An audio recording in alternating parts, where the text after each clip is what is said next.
Saudara-saudara jemaat yang dikasihi oleh Tuhan, Shalom, selamat Natal, selamat mengingat kelahiran Tuhan kita, Yesus Kristus.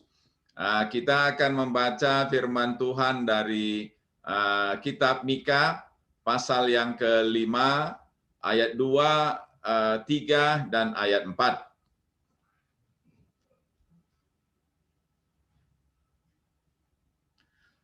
Saya akan bacakan firman Tuhan dari Mika pasal 2, pasal 5 ayat 2, 3, dan 4, demikianlah firman Tuhan. Tetapi engkau, hai Bethlehem Efrata, hai yang terkecil di antara kaum-kaum Yehuda, daripadamu akan bangkit bagiku seorang yang akan memerintah Israel, yang permulaannya sudah sejak purbakala, sejak dahulu kala. Ayat 3, sebab itu ia akan membiarkan mereka sampai waktu perempuan yang akan melahirkan telah melahirkan. Lalu selebihnya dari saudara-saudaranya akan kembali kepada orang Israel. Ayat 4, maka ia akan bertindak dan akan menggembalakan mereka dalam kekuatan Tuhan, dalam kemegahan nama Tuhan Allahnya. Mereka akan tinggal tetap, sebab sekarang ia menjadi besar sampai ke ujung bumi, dan dia menjadi damai sejahtera. Ayat 4 akan saya bacakan dalam terjemahan bahasa Indonesia sehari-hari. Apabila penguasa itu datang, ia akan memerintah umatnya dengan kekuatan dan kekuasaan dari Tuhan Allahnya sendiri. Umatnya akan hidup dengan aman, karena semua orang di seluruh dunia akan mengakui kebesarannya. Saudara-saudara yang dikasihi oleh Tuhan Yesus Kristus, saya sudah 35 tahun percaya kepada Tuhan dan juga aktif dalam pelayanan. Setahun setelah saya percaya, saya menjadi ketua panitia Natal Pemuda di Gereja Pasar 2 Padang Bulan Medan. Waktu itu sebagai panitia, kami harus mencari dana untuk biaya Natal dengan cara menjual makanan setiap hari Minggu di gereja dan mengantarkan makanan yang dijual ke rumah anggota jemaat. Dan yang kedua ialah mengunjungi beberapa donatur, orang-orang yang berpunya, orang-orang yang dianggap mampu, yang akan dikunjungi untuk mendapatkan dana yang lebih besar dari berjualan untuk mencukupkan biaya Natal. Banyak pengalaman yang kurang nyaman mengunjungi donatur, yang kebanyakan dari mereka merasa terpaksa ketika harus memberi. Oleh karena itu mereka akan memberikan banyak wejangan, banyak keluh kesah, banyak kekecewaan dan sebagainya, barulah kemudian mereka memberikan sebagian sedikit dana untuk Natal itu, dan bahkan tidak jarang juga tidak memberi setelah mereka sekian lama memberi ceramah kepada panitia Natal. Itu yang saya alami pada waktu itu. Dan juga dalam pelaksanaan Natal tidak jarang terjadi konflik antara satu dengan yang lain, mungkin karena lelah, karena letih. Ada yang merasa lebih capek dari yang lain, ada yang merasa yang lain harusnya melakukan sesuatu tapi tidak melakukannya, dan itu menjadi sumber perselisihan di antara panitia. Sehingga tidak jarang Natal itu berjalan dalam ketegangan. Hal itu bukan hanya terjadi di perayaan Natal Pemuda saja, tetapi saya perhatikan terjadi juga di perayaan Natal orang tua maupun juga marga-marga dan berbagai macam Natal yang dilakukan pada waktu itu. Gereja Giki juga pernah mengalami hal yang sama. Misalnya Natal pertama di gereja kita tahun 90-an di Sarijadi, baru saja selesai ibadah Natal, sudah ada dengar pertengkaran antara panitia atau pemuda Sarijadi dengan tukang parkir. Dan juga hal-hal lain lah yang membuat suasana Natal menjadi kurang nyaman dan tidak membawa damai dan tidak menjanjikan kebahagiaan. Sekarang saya perhatikan panitia yang mengantarkan bingkisan Natal 2 minggu yang lalu dan hari ini tadi pagi sampai siang hari. Semua panitia atau sebagian panitia mengantarkan bingkisan dalam jumlah yang saya kira berkilo-kilo ke rumah setiap jemaat. Tetapi foto yang ditunjukkan oleh pendeta tadi kan kalau saya tidak salah, panitia-panitia yang datang ke sekretariat memperlihatkan wajah yang sukacita mengerjakan tugas itu. Dan ketika mereka mengantarkan bingkisan itu ke jemaat, ada lagi foto yang ditunjukkan juga kelihatan mereka melakukannya dengan penuh sukacita. Dan kalaupun misalnya dalam panitia Natal ada perbedaan-perbedaan pendapat, tapi bisa diselesaikan dengan dewasa secara rohani. Sehingga dalam tata laksananya sampai kepada hari ini saya punya kepercayaan bahwa kita semua dalam keadaan sukacita, baik panitia yang bekerja maupun juga jemaat yang menerima pelayanan dari panitia, semuanya berada dalam keadaan sukacita. Dan ini sama seperti para gembala. Para gembala itu walaupun tetap miskin, tapi mereka ketika berjumpa dengan bayi Kristus itu, mereka begitu girang, mereka begitu bersukacita. Hanya itu kalimat yang bisa merekam, menggambarkan suasana hati mereka yang barangkali langka sekali. Bertahun-tahun mereka hanya mengalami penyesalan diri, kesusahan, merasa dikecilkan, kesepian. Ketika orang di kampung ada keramaian, mereka harus menjaga domba-domba di padang. Tetapi ketika berjumpa dengan Tuhan itu, mereka bisa merasa sukacita. Saya kira sukacita seperti para gembala itu juga lah yang melintas di hati kita. Melintas bukan langsung pergi, tapi melintas dan kemudian menetap di hati kita. Sehingga kita semua bisa bersukacita karena bisa melayani Tuhan dan juga jemaat bisa merasakan satu oase lah. Di tengah-tengah 9 bulan pandemi ini kita masih bisa nanti makan rendang, makan tauco. Saya kira kita sudah berada seperti di satu pesta besar di kampung kita lah atau di kota Medan. Nah, itu saya kira bisa membuat kita bersukacita. Atau juga seperti para Majus yang mereka berjalan selama kurang lebih 2 tahun lah dari Persia menuju ke Yerusalem. Tentu itu sangat melelahkan, sangat meletihkan, apalagi pada waktu itu tentu dengan fasilitas yang sangat terbatas. Tetapi ketika mereka berjumpa dengan Kristus Mesias yang lahir itu, tiba-tiba hilanglah semua sukacita mereka.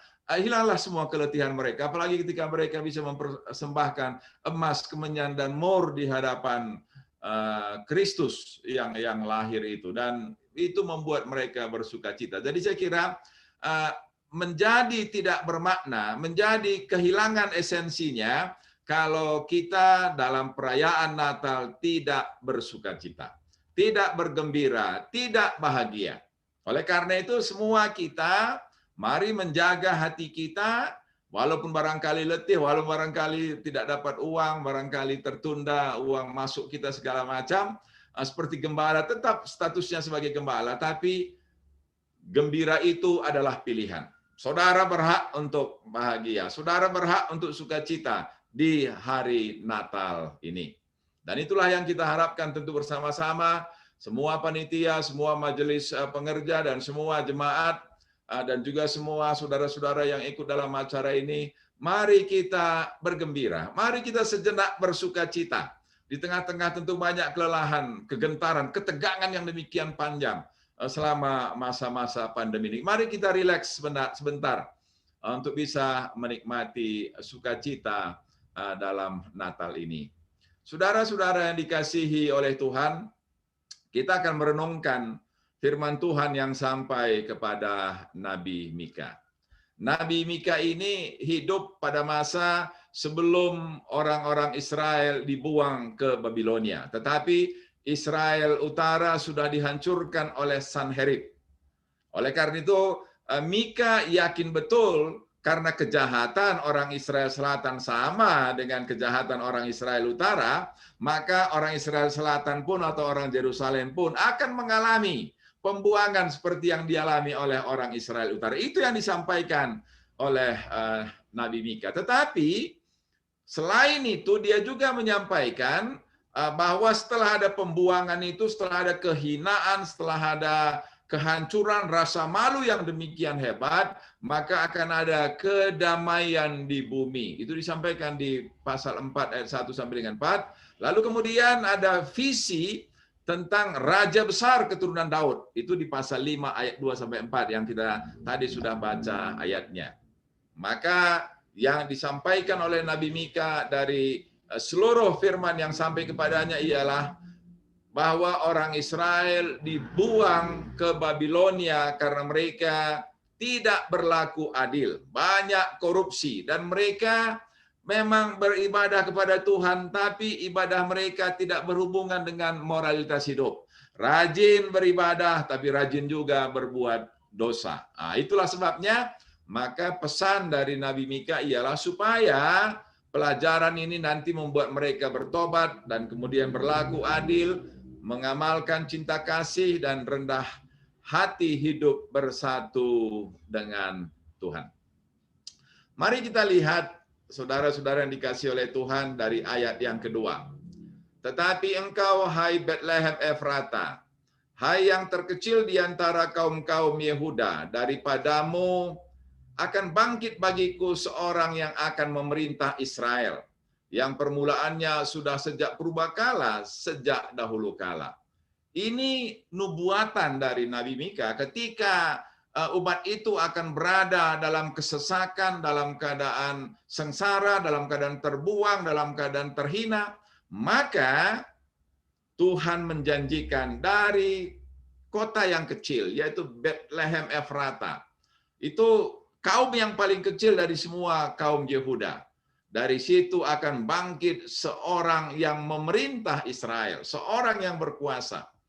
Nah, jadi ini menjelaskan, menegaskan, menggambarkan betapa sempurnanya rencana Tuhan untuk kelahiran Mesias, Tuhan dan Juru Selamat.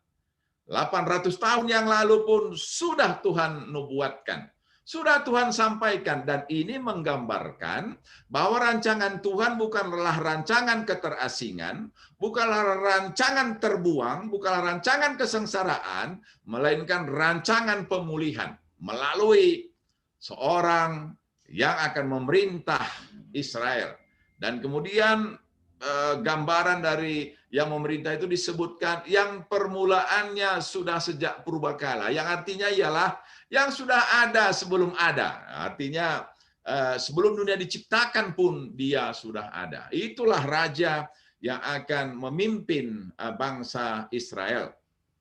Kemudian firman Tuhan katakan ayat yang ketiga, sebab itu ia akan membiarkan mereka sampai waktu perempuan yang akan melahirkan telah melahirkan. Artinya ialah bahwa sampai sebelum Mesias itu dilahirkan, mereka akan tetap dalam keadaan menderita, tetapi setelah raja itu dilahirkan, maka ia akan mengembalikan kejayaan Israel. Itu yang disebutkan di ayat 3. Kemudian kita akan lebih banyak perhatikan ayat yang keempat, apa yang firman Tuhan katakan tentang apa yang dijanjikan oleh Mesias, Tuhan dan Juru Selamat itu. Saya ajak kita untuk melihat kembali ayat 4 dalam terjemahan bahasa Indonesia sehari-hari. Apabila penguasa itu datang, ia akan memerintah umatnya. Ya, kalau tadi di terjemahan baru disebutkan ia akan menggembalakan. Jadi dua-dua kata ini menunjukkan apa yang akan Tuhan perbuat, memerintah umatnya atau menggembalakan umatnya. Nah, kita tahu kesaksian dari Mazmur 23 bahwa kalau Tuhan jadi gembala kita, maka tidak akan kekurangan kita.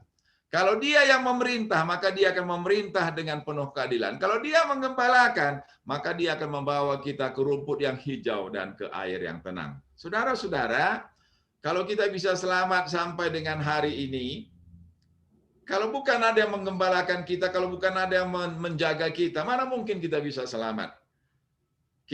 Saya kira setiap kita pastilah, mungkin teman kita, kenalan kita, saudara kita, atau yang kekasih kita dijemput oleh COVID ini. 2 hari yang kemarin Nora sampaikan berita bahwa ada satu saudara yang sudah kritis, 2 orang, Mami Nora dan kemudian Kela Mami itulah ya, yang Kelanya sudah meninggal.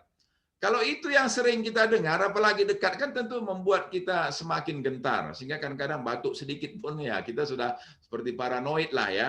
Tetapi yang harus kita ingat, kita bisa merayakan Natal sampai tanggal 24. Dan kalau bisa sampai tanggal 31, itu berkat yang luar biasa. Makanya tanggal 31 nanti kita membuat lagi syukuran. Saya ikut di situlah, karena saya mau bersyukur 365 hari Tuhan sudah peliharakan. Tentu ucapan syukur kita ialah kita memberikan ucapan syukur dengan makan bersama, memberikan ucapan syukur kepada Tuhan dengan doa kita. Kita mengakui kalau kita bisa selamat 365 hari itu karena kemurahan Tuhan. Stepi temannya ada yang positif corona, sehingga dia harus tes. Kemarin ketika dia tes pagi, ya saya dan Nora ya tentu sedikit gugup juga lah, dan terus berdoa supaya Tuhanlah yang menjamah agar hasil tesnya bisa negatif. Dan puji Tuhan, hasil tesnya bisa negatif. Mengapa bisa begitu? Apakah itu terjadi secara kebetulan? Tentu tidak. Itu pasti karena ada yang mengaturkannya. Siapakah yang mengaturkannya? Yang berkuasa atas kita, yaitu Tuhan Yesus Kristus, pemimpin kita dan juga gembala kita. Dan dia menggembalakan dalam kekuatan Tuhan. Bukan kekuatan raja yang berdasarkan barangkali undang-undang atau yang dianggap mendapat restu dari dewa-dewa, atau yang misalnya sistem republik yang mendapat restu dari rakyat. Tapi yang menggembalakan kita dalam kekuatan Tuhan, dalam kemegahan nama Tuhan, yang menciptakan langit dan bumi, yang sudah menuntun orang Israel dari Mesir sampai ke tanah Kanan, yang mengalahkan semua musuh-musuh Israel, sehingga mereka kemudian bisa berada di tanah perjanjian itu. Kemudian firman Tuhan katakan, mereka akan tinggal tetap. Mereka akan tinggal tetap. Atau di dalam bahasa Indonesia sehari-hari disebutkan, umatnya akan hidup dengan aman. Nah, kalau Tuhan yang memerintah kita, kalau Tuhan yang menggembalakan kita, maka firman Tuhan katakan, kita akan hidup dengan aman. Nah, itulah yang hari ini menjadi tema kita, bahwa Immanuel memberikan damai kepada kita pada masa pandemi ini. Mengapa kita bisa damai? Karena Tuhan memberikan keamanan kepada kita di tengah-tengah keadaan yang tidak aman. Di tengah-tengah keadaan yang kita tidak tahu di manakah ada virus corona. Kami mengundang Teresa dan Stepi untuk datang ke Bandung hari ini, tapi karena Stepi kemarin tes swab, maka katanya walaupun saya sudah di tes, tetapi walaupun negatif, tetapi kan belum tentu inkubasinya pada waktunya, sehingga mereka khawatir nanti bisa menularkan virus itu kepada kami, sehingga Teresa dan Stefani tidak mau ke Bandung. Dan tentu itu ya sedikit ada kesedihan, tetapi itu kesedihan yang sangat kecil. Kita bisa berjumpa di Zoom, kita bisa sehat-sehat, kita bisa aman dalam penjagaan Tuhan, dan itulah yang memberikan damai. Doa saya pun selalu kan begini ya, Tuhan nggak apa-apalah kami miskin, yang penting hidup. Itu doa saya. Apa gunanya kita punya sesuatu, tapi kalau kemudian kita meninggal dunia kan nggak ada gunanya. Saya bilang juga, Tuhan biarlah jemaat saya ini pun masih ada yang nakal-nakal sedikit, bagaimana nggak apa-apa, yang penting masih bisa hidup lah. Nanti tahun 2021 bertobatnya mereka semua, Tuhan, saya bilang begitu. Dan kalau kita bisa sehat-sehat sampai hari ini, ya saya tahu juga lah, walaupun berita tarikan sudah berbuih-buih menyampaikan protokol kesehatan, tapi kan enggak juga lah ya, yang ke Medan pun ya enggak, saya lihat juga ada fotonya pakai pakai masker ya, masih saling percaya aja lah, padahal kan itu sesuatu yang berbahaya ya. Tapi doa saya, Tuhan berilah kami hidup tahun ini, dan tahun depan kami lebih sungguh-sungguh lagi lah. Dan itu janji Tuhan yang menjadi kekuatan bagi orang-orang Israel yang akan terbuang, yang akan terhina. Bahwa akan ada waktunya Tuhan memimpin. Dan kalau Tuhan memimpin, maka memimpin itu dengan rasa aman. Dan kemudian, karena semua orang di seluruh dunia akan mengakui kebesarannya. Dalam terjemahan baru disebutkan, ia menjadi besar sampai ke ujung bumi. Dan dia menjadi damai sejahtera. Apa yang dimaksud dengan dia menjadi damai sejahtera? Artinya ialah di dalam dirinya ada damai sejahtera. Dan orang yang percaya kepadanya akan mengalami damai sejahtera itu di dalam kehidupannya. Oleh karena itu, saudara-saudara yang dikasihi oleh Tuhan, hari-hari sekarang di tengah-tengah masa pandemi ini, tentu ya tidak bisa tidak kita mengalami kegentaran, mengalami pembatasan juga, barangkali kita tidak bisa bekerja sepenuhnya dan karena itu tidak mendapat uang sepenuhnya juga.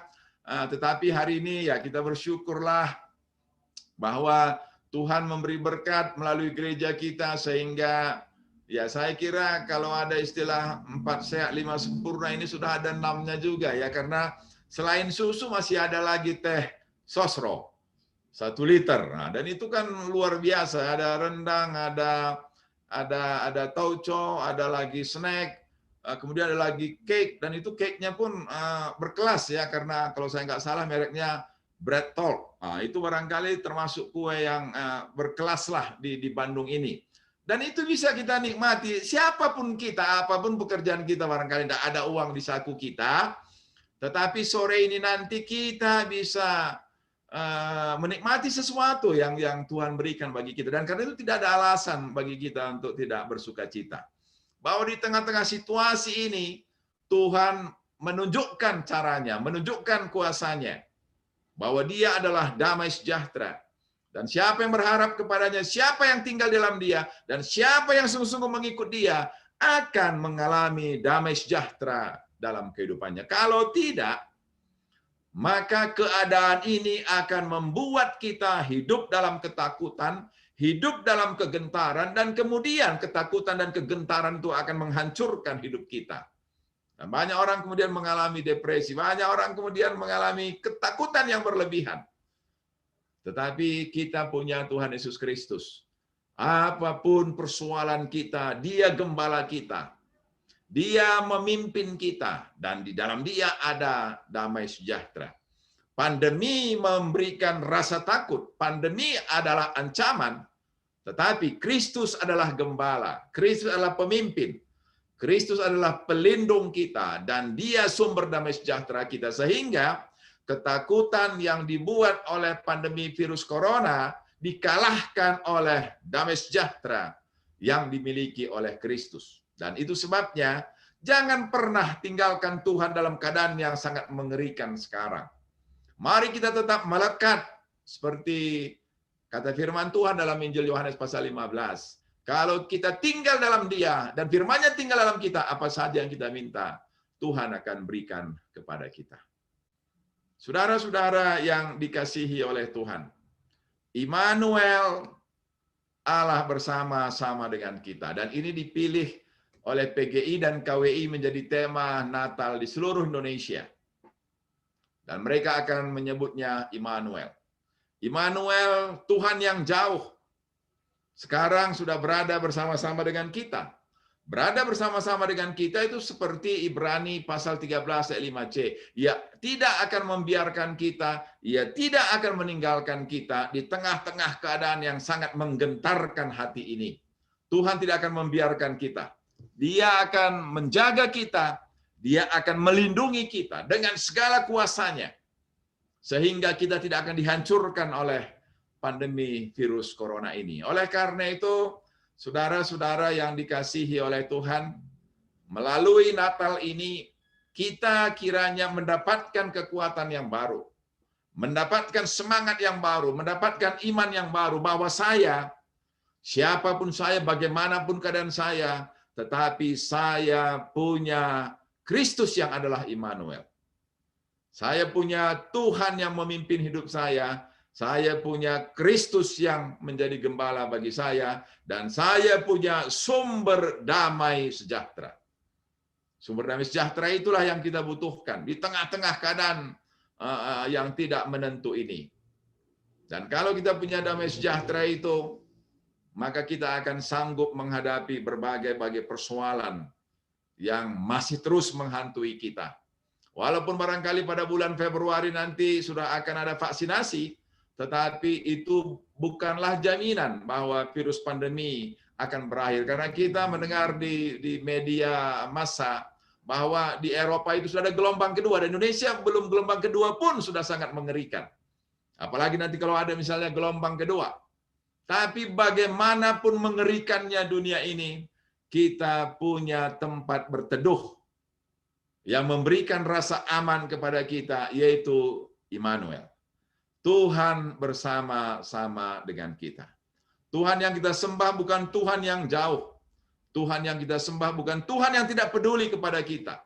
Maka kalau kita perhatikan setiap bagian firman Tuhan, di kitab Ulangan misalnya, yang saya setiap hari bagikan, maka intinya adalah, kalau nanti anak-anakmu bertanya kepadamu, mengapa kita harus melakukan semua perintah-perintah Tuhan, maka jawablah mereka, kami dulu tinggal di Mesir sebagai budak, tetapi Allah yang berkuasa melepaskan kami dari perbudakan itu dan mengalahkan semua musuh-musuh kami di perjalanan dan memberikan negeri ini yang berlimpah susu dan madunya kepada kami. Dan karena itulah kami mau dan kita harus melakukan semua perintah-perintahnya. Dan juga misalnya di Keluaran pasal 20, sebelum Tuhan memberikan 10 hukum Tuhan, kan Tuhan katakan, akulah Tuhan yang sudah mengeluarkan engkau, menuntun engkau dari Mesir ke negeri yang berlimpah dengan susu dan madunya. Dan sekarang pun bukankah Tuhan katakan, aku yang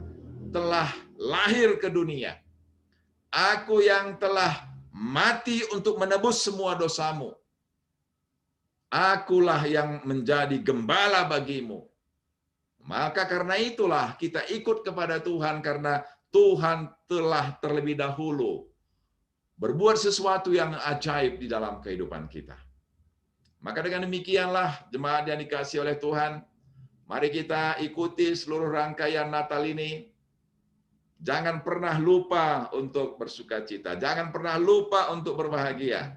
Jangan pernah lupa untuk hidup dalam damai sejahtera. Dan di manakah itu berada, itu semua ada di dalam Mesias, Immanuel, Tuhan kita, Juru Selamat kita, yang hari ini kita peringati kelahirannya. Supaya jangan kita lupa, kita ingat, kita besarkan. Kalau perayaan kan, perayaan itu kan pembesaran. Jadi bisa juga kita ganti perayaan menjadi pengakbaran, bisa juga. Pembesaran bisa juga, karena artinya sama saja. Pengagungan sama, artinya sama saja, definisinya sama. Artinya ialah kelahiran Kristus itu kita besarkan. Jangan pernah kita lupakan, karena disitulah pun kasih Tuhan yang rela meninggalkan segala kemuliaannya di surga dan rela menjadi sama dengan kita manusia yang hina, supaya dia menjadi juru selamat, supaya dia menjadi Immanuel, supaya dia menjadi Allah yang ada di antara kita untuk memimpin dan untuk menggembalakan kita. Sekali lagi, Immanuel membawa damai pada masa pandemi ini bagi semua kita, orang yang percaya, orang yang mengasihi, dan orang yang mau taat dan setia kepadanya. Amin.